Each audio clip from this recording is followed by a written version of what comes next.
Summer Dabbs Hauser is here with us. She is a pediatric occupational therapist. She is the director, I didn't know this, of Fullerton Cares Autism Foundation. I knew she was a big part of it. I didn't know she was the director. She has worked with children with special needs for over 20 years. You're not going to believe that when you see it because she looks like a teenager herself. She is a former ABA therapist. I also didn't know this about you, Summer, and an instructional assistant in an autism designated classroom.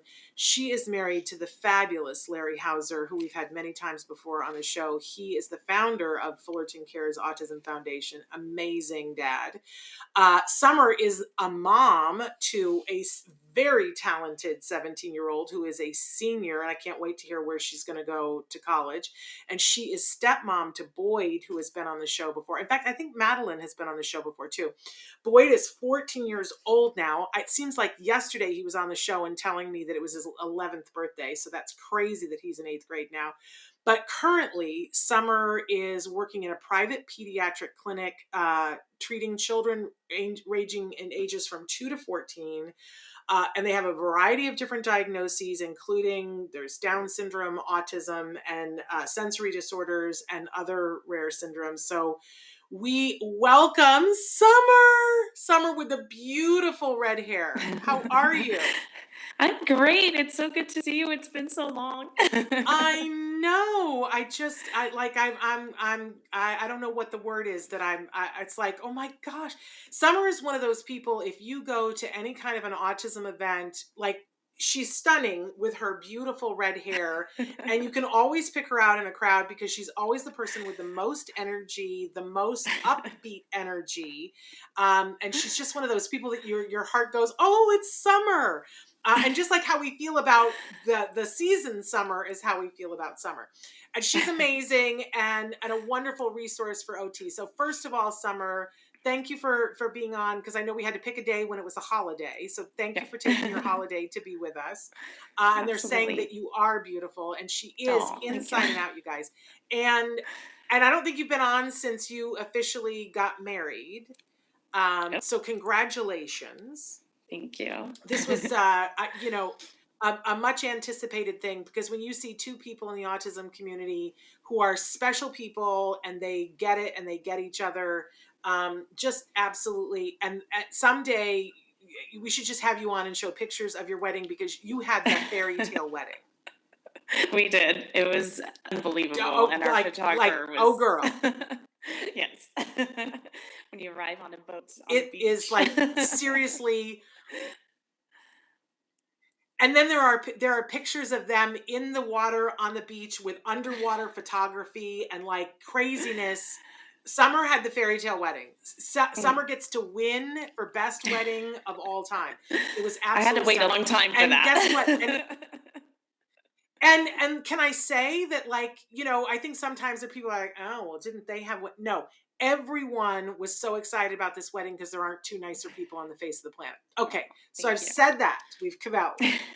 But Summer, talk to us about, for people, because this is a thing, we got to go all the way back to the beginning, because people go, I have a 2-year-old. Why does my child need occupational therapy? So explain to us, what is occupational therapy? Yes, a lot of people think I gain children jobs, right? Right. But no. So occupations are really your everyday activities that you do every day in life. So those are your occupations. So I'm a mom, I'm an occupational therapist, I'm a taxi driver for my kids, I'm a dog owner, all of those things that make up you are your occupations. So as occupational therapists, what we want to do is make sure that you are able to do those things that bring you joy, that bring you happiness, but also that get you through your daily life. So for kids, that's going to be playing. We want to make sure they can access toys and play appropriately and functionally. For kids, also dressing themselves, grooming, self-feeding, all of those things that they're kind of responsible for as kids and do in their daily life. We want to make sure that they are the most independent they can be. And so when they come in to see us, we try and okay, what is hindering that independence, right? So is it a strength issue? Are they weak in their hands and so they can't hold a brush or a toothbrush or things like that? Are they, do they have sensory issues? they can't brush their teeth because it's too much sensory input in their mouth and it's too much. So we look at all of those things. Is it sensory? Is it strength? Is it just delay and being able to maybe motor plan out what they need to do? That sort of thing. So that's what we really look at when they come in. And then as we're treating, first we make it really fun because they're kids, but we also make it functional. So during our sessions, we'll play with like therapy, so we're strengthening those hands. We'll play different games with like tongs and that sort of thing to work on that fine motor. So we really try and have fun activities for the kids to work on whatever it is that's hindering their independence. Does that make sense? It's amazing. And somebody wrote in Okay. and said OTs are the real MVP, the most valuable player. And I don't disagree at all, because I think when you have a strong OT who understands the world of OT on your team, your team is infinitely stronger, because there are pieces that an OT is going to have that nobody else is going to have. I have run into people who get into these like very fixed boxes of OT. Well, I just do this and I just do that. There seems to be some old school rigidity, Hmm. Summer. But when we have somebody like you on a case, it's like, whoo, we're going to get someplace we wouldn't have gotten before. I don't want you to have to, like, because I'm sure you have nothing but love for your colleagues, but a good OT is so valuable. I know you won't Yes, it disagree is. with that. But what No. is the different? Go ahead, say something. Oh, no, I was gonna say that's actually why I ended up going back to school and going into occupational therapy, because I thought it was so important to, let's say you have physical therapists, they're working on that gross motor and all that, but I feel like OT, we're working on daily life skills. How can we become more, or how can we make the child be more independent, which helps out everyone, helps the entire family when kids can be more independent with their daily living skills. Just really important. I think were you gonna ask about the difference between school OT and medical OT? I was, but before that, I have to ask Traven really quick. We're having a little bit of difficulty with your sound, Summer, and I don't know whether it's Oh, just on my end or is it on okay. everybody's end. We're hearing you, but we're getting a little bit of a rattly. I don't know, but say Okay. something now. It might have just gone away. Okay, is that Say better? something now, Summer. It's Is a that little bit is better. that better? Uh, Okay. I think, yeah, it's a little bit better. We'll press on because we can hear you, we Okay. want this information. So, Summer, tell us, what's the difference between medical OT and school-based OT? Because I think a lot of us, yes, and Traven's saying just to turn your mic down just a little bit. There we go. So, but Did that a work? lot of us are confused about this. That what is the difference between medical and what we're going to get at school? Right. So I've had parents come into the clinic and say, "Oh, we're going to get school OT, so we need to come to the clinic anymore." So we are two very different, well, not very different, but we handle two different things. So your school-based OT is going to be looking at how the child is able to access their curriculum in the classroom. So they're going to look at, okay, again, we go back to the basics. Is it a fine motor issue and they're having trouble writing and that sort of thing? Is it a sensory issue where they can't sit in their chair for more than, a couple seconds, or need some sensory support within the classroom? Are they unable to eat during the day? And who can learn when they're starving, right? So they're going to look at the same things we look at, but how it applies to their school day and how they can access their curriculum. Whereas medical OT, we are going to be looking at the dressing, the grooming, the self-feeding, the play skills, all of those. So it is two separate things. And I always encourage parents that if they're coming to us for OT, get an eval from the school district and see how they're doing in the classroom and see how their fine motor is, and take a look at those, because they may benefit from school OT as well. Yeah, I And think. just oh, Go ahead. I was Go just ahead. going to say really quick.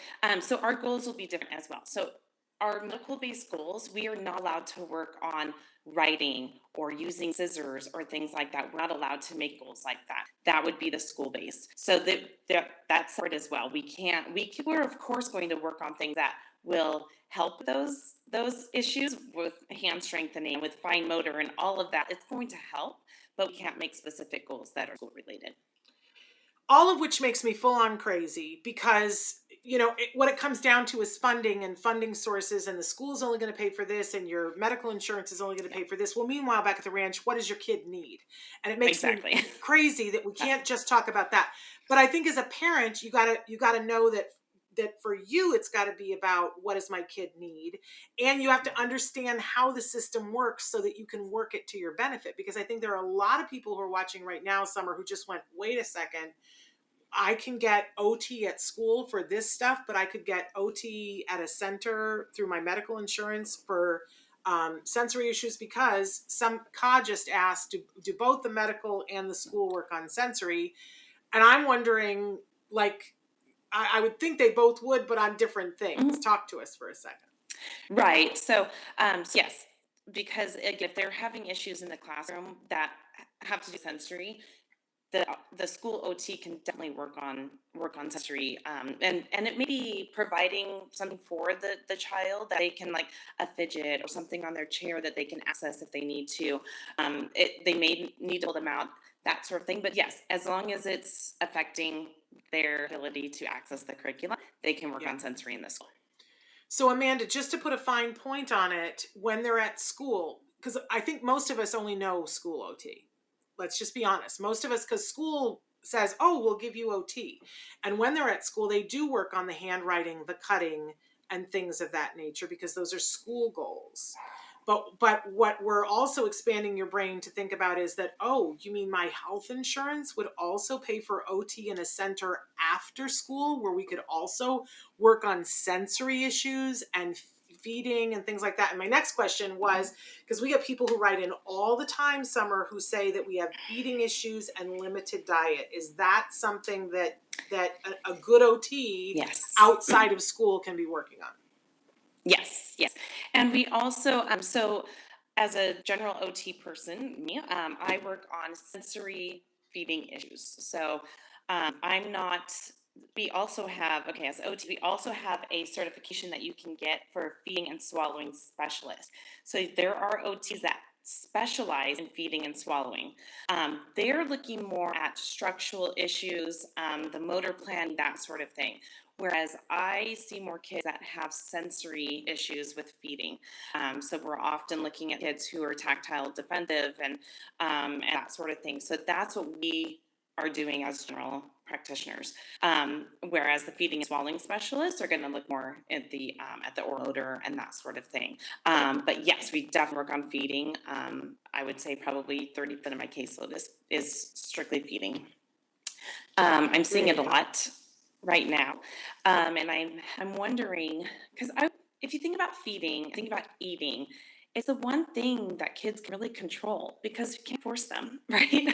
So it's the one thing that they really control, and sometimes I just feel like it becomes the battle at home, and then it's even harder, and it just kind of builds and builds and builds. Whereas we can kind of come in and work on our sensory issues that may be, causing it in the first place, and we can give strategies to parents on how we can start to hopefully increase their diet. It's a very slow process, feeding. It's really hard. It's hard for parents because it's just like, can't they just eat? And they want them to have good things in their body. But a very slow process, but we eventually get there, just one step at a time. Yeah, it is amazing. I think it takes great patience, and I respect all all of you that are working on it, and Summer, all of the OTs that work on this so hard. But the thing I always like to say to people is, yes, it takes a really long time, but if in 2 years you could say, oh, that's not a problem anymore, that would be 2 years well spent. Yeah. And if you ignore it, it's not like it goes away. So you might as well Right. jump in and do the time. Mhm. But Amanda has brought up something that I think if we can take just a second to talk about, Summer, that a lot of people, she says, we didn't really pay much attention to the OT that was being offered to us at school because they were only offering like 15 to 20 minutes. So, so they didn't invest in it that much. So first of all, maybe if you could talk about like, what can you accomplish in 15 to 20 minutes that might be beneficial, and or why parents should take advantage of that OT that's being offered at school, but also maybe potentially look on it at after school or on the weekends. Yeah. Even right. So how might 15 to 20 minutes make a difference? Would you tell someone to do 15 to 20 minutes of OT at school? Absolutely. I always say therapy can never, OT can never hurt. It's just going to help. So if they can give your child in 15, 20 minutes, School OTs are amazing. They have tons of techniques and devices and things like that that can really help your child. So if you think about 15, 20 minutes, even if just helping him like kind of fix his grasp and giving that practice at school, 15, 20 minutes is great. Because I mean, they're at school. So a child's not going to, practice writing for an hour. 15, 20 minutes should be plenty for that. But they have so many tips and tricks that can help out at school that I always say go for it. If you can, if I'm going to give it to you, take it, Yeah. And I think especially when kids are younger, sometimes get out of class for 15 minutes to go to the OT room to do something that's physical is like the best way to help your child to regulate, because a lot of the younger ones don't have the capacity to sit endlessly.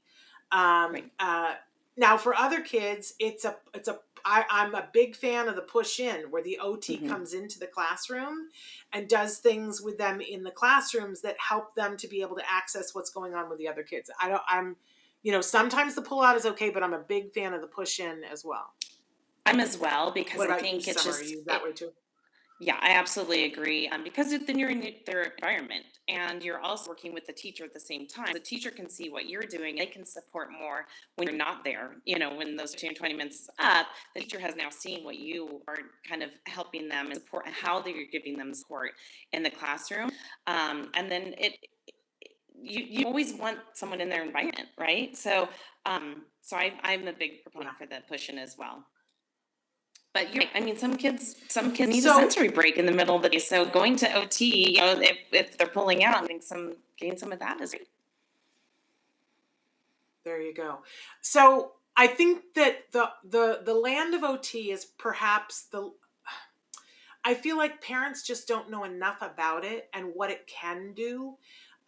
So tell us a little bit, Summer, about how can parents be more involved to help with the goals that OT are trying to do? How can we be a part of the equation? How do we help meet meet their occupational goals? Yes. So I love to think of it as a team, because 1 hour a week, we are going to introduce skills. We're going to work on those things. We're going to do all of that. But it has to translate into the house. And the only way that that's going to happen is to let them have opportunities to practice the goals that we've worked on in the clinic. So if we're working on putting on a shirt, and it's really hard for them, and you don't have the time in the morning, that's okay. It's life. How about in the evening when they're getting their pajamas on and it's not a rush time? Let's try and practice what we've discussed, and how we're going to have them put that shirt on at a calm time when everybody's not stressed out and trying to get out the door. So really giving the kids opportunities at home to be more independent. Look, I'm a mom. I know this. We know what our kids want pretty much before they even want it, right? And it's a lot faster and easier for Right. us to do it. That's the trouble. So, Yes, it so is. we, yeah. So just really providing those opportunities at non-stressful times for everybody, it really helps us out, because then they're getting that practice and they feel good about it when they're getting more independent. They love it, And when we have little parties when they can put on their own jacket and zip it up, we're like, woo! So, really providing those opportunities, knowing what your child's OT goals are. So it's going to be, I don't know, 5 to 7 goals. Knowing what they are, if it's using a fork properly, let's make sure that they're trying to at least use that fork for half the meal before they go to fingers, okay? And again, I know it's real life and we're on the move and it's fast, but we kind of have to take that time out to make sure that they're getting the practice at home, because otherwise it's not gonna translate over. I have some kids who do a lot of this in clinic, and then mom says they won't do it at home. They don't do it at home. Are we really giving them that opportunity, and are we really fostering that over and over during the week? And again, you have to find non-stressful times to do it. I get it. It's life. We can't sit there and every day, working on things, but find time within the week to support those goals. Really important. Absolutely. I got to be fair to Amanda and give a correction. She wasn't saying that she was turning down OT. She always says she just wasn't all that invested in it because it was only 15 to 20 minutes.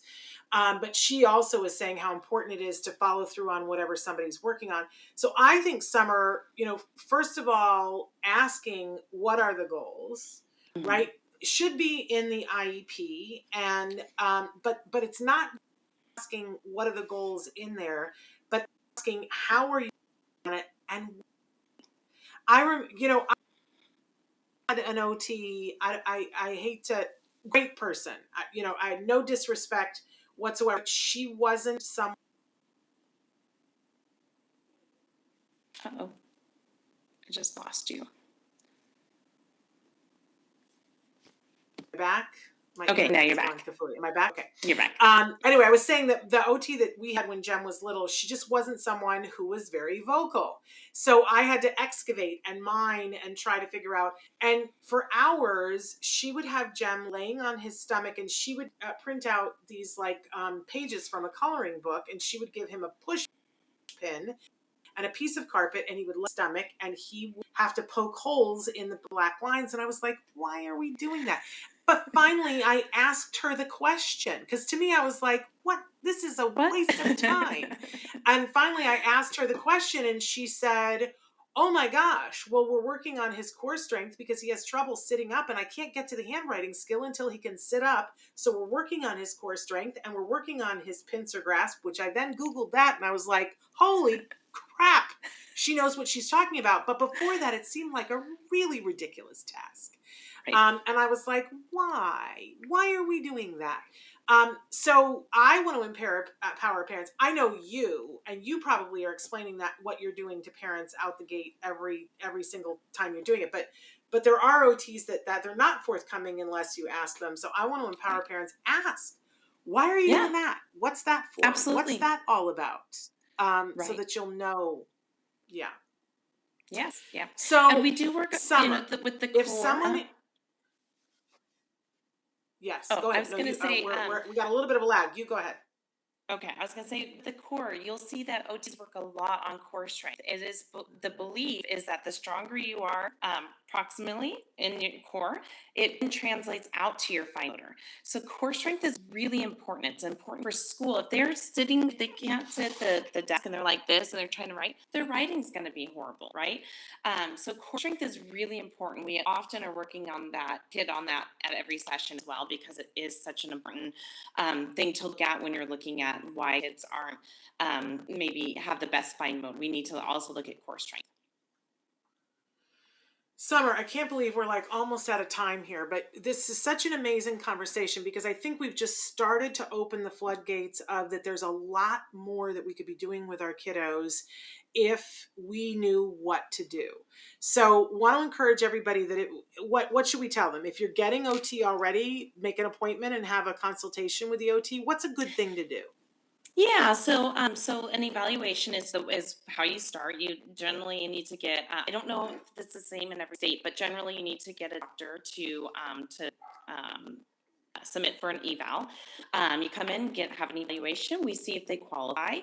If they qualify for services, then we will, your goals are listed right on the report that you get. So right off the bat, we write goals. And then they typically come once a week, usually about an hour, once a week, at least at our clinic.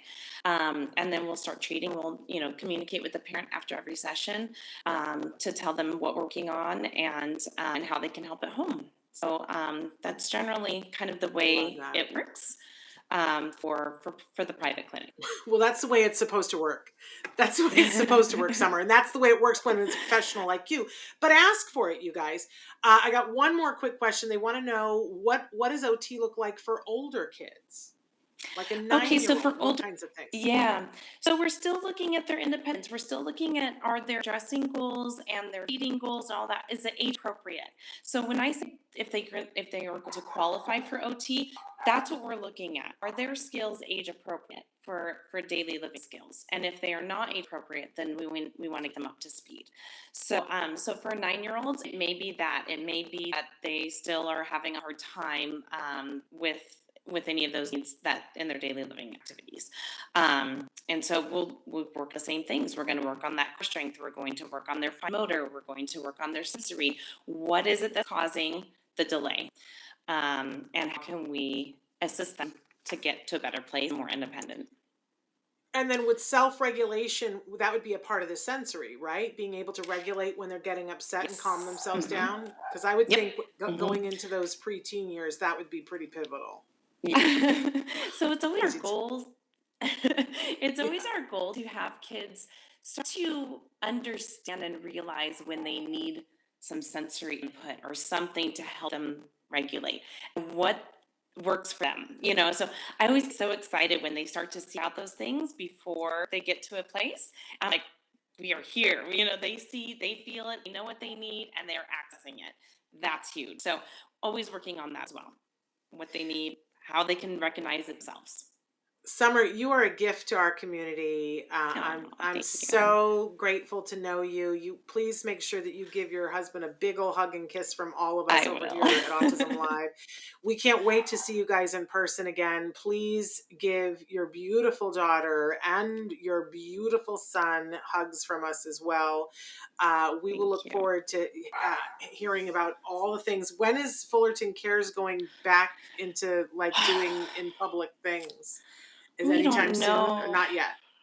Yeah, it's still hard. Up and down, so it's hard to plan. We just don't know what's going to happen. I know. So, a lot of our kiddos that come to our events are medically fragile, so we have to be really careful and just. Yeah.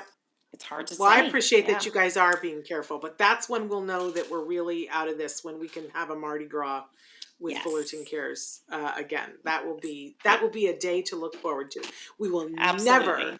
I don't think we ever took it for granted before, but take it for granted again because I miss it. I miss it very much. Anyway, much love to you. Thank you. We have to have you back again, maybe in the summer when you've got more time. But thank you for all your good work. Thank you so much. Have a good rest of your day. Bye-bye. Thank you.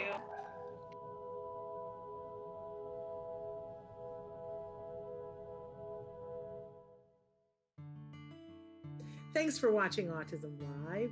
If you found anything helpful in this video, please give us a like. In fact, make sure that you smash that subscribe button on YouTube and give us a like on Facebook. You can also follow us on Twitter and Instagram for important updates. And please download our free podcast wherever you get your podcasts. See you next time. Until then, give your kiddos a hug from me and one for you too. Bye-bye for now. To subscribe, click here. And if you'd like to check out some more of our videos, click here.